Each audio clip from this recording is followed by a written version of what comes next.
everybody, I hope you enjoyed that little intro. I wanted to make it a little special for this very special sword. This is a Cuttoe, a French-made sword that was sold to the Americans. This model of sword, according to C. Newman Sword Book, dates from the 1750s to the early 1770s. This was used in the French and Indian War, and subsequently used in the American War for Independence as a war aid sent to the Americans into the Hudson Valley, where a lot of the cutlers and the armorers and the gunsmiths went when the British invaded in force, supplying many weapons to the Americans under Washington's command. Cuttoes were a very popular form of sword at the time.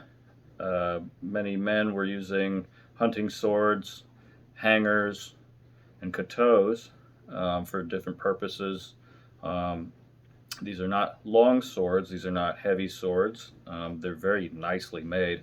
This one in particular is very simple but elegant. Its hilt assembly is rock solid. The handle's on there, no movement whatsoever. For such an old sword, it's in amazing shape.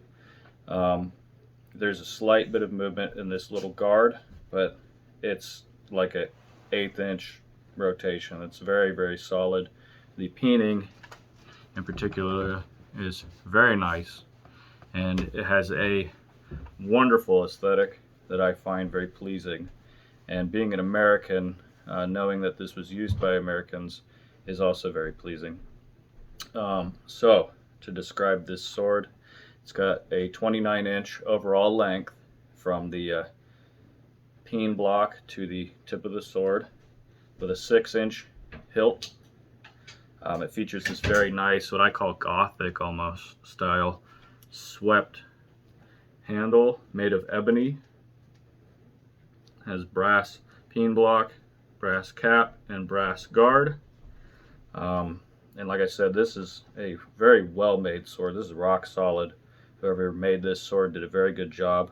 It features very elegant etching along the ricasso, which I know I showed it in the intro, but it's wonderful. It has filigree and knotwork and flowers and all kinds of goodness in there, eye candy.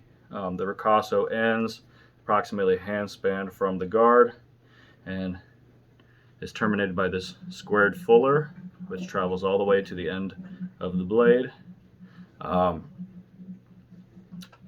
It features 2 hunting scenes, one of a dog, a hound chasing a stag, and a hound chasing a boar. Now, European, French, and German swords were very known for having these hunting scenes on them. And the tip, again, has about a hand span of double edge. So the false edge, or the spine portion, is sharpened about a hand span from the tip, meaning this is a double-edged spear point. So this would be a very formidable thruster, because this sword is not heavy at all. It's very light. I'd say less than 2 pounds. It's very, very light. I would be surprised if it weighed over 2 pounds. It's very well balanced. It feels amazing in the hand. Even all these years after its production, I would be very pleased to have this as a sidearm. It'd be a fearsome thrusting weapon. And this guard adds to that. I could imagine whoever was using this at the time would be able to place their thumb there and their index finger behind the guard and produce pretty good leverage on thrusts.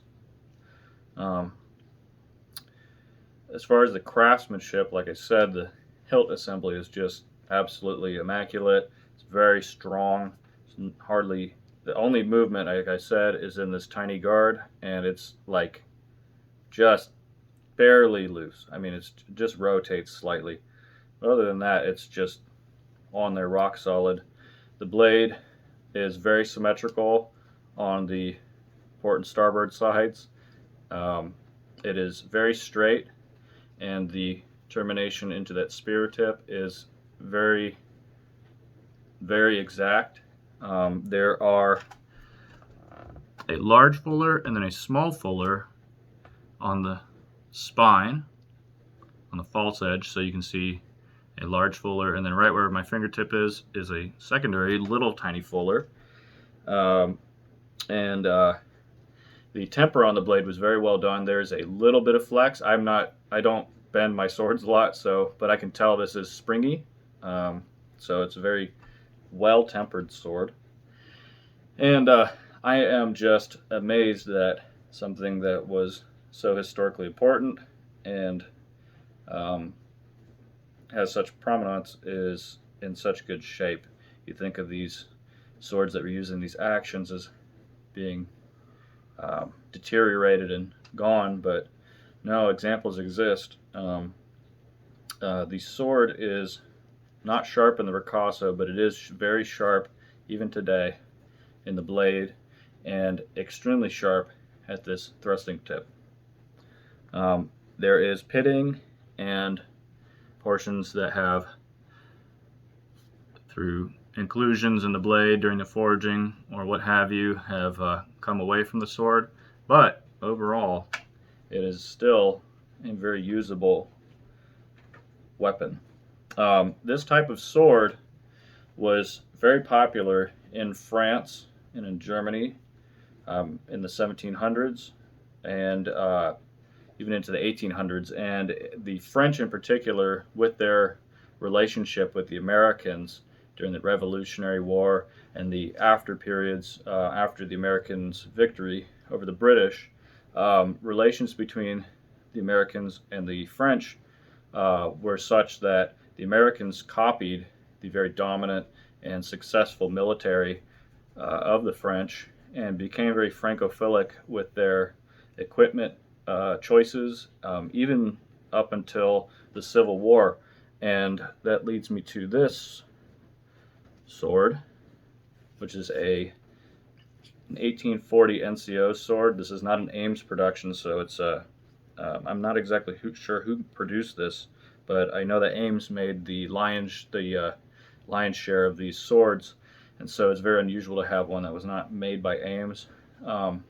These were issued to non-commissioned officers, and this one was a Union model. And this is a form of spadroon. It is a very, compared to the Cuttoe, a very heavy sword. It's a much larger sword and a very fearsome thruster. But you can see, I'll hold this one up and I'll hold the clear inspiration that old swords like these Cuttoes had on later thrusting oriented swords like this US NCO sword.